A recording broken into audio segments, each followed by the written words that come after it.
సాతాను ఎలాంటి మంత్రాన్ని కనిపెట్టిందండి.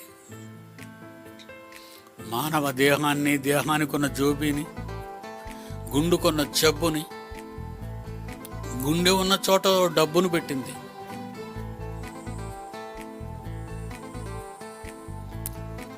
హృదయమే నీకు దేవుని ఆలయం అని దేవుడంటే,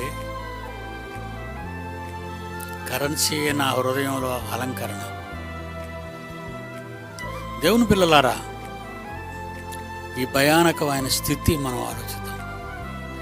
ఎన్ని వందల వేల సంవత్సరాల సాతాను ప్రణాళిక దేవుడు ముందుగా రాయించి ఈ కరెన్సీ అనేది ప్రపంచంలోకి వస్తుందని, దానివల్ల మానవాళ్ళంతా బానిసలుగా మారిపోతారని, వాళ్ళ ఆలోచనలు, వారి చేతలు, కుర్చీ చేతలు అండి, దాని కరెన్సీ గురించి ఆలోచనలు, ఈ చేతలు కరెన్సీ గురించే జీవితాలన్నిటినీ మలినం చేసేసి సమస్తాన్ని మోసపూరితమైనటువంటి పరిస్థితుల్లో చొప్పించి కలిగించి నిన్ను కట్టుబానిసగా మార్చేసి నీ దేహంలో గూడు కట్టుకుంది పాప నియమం.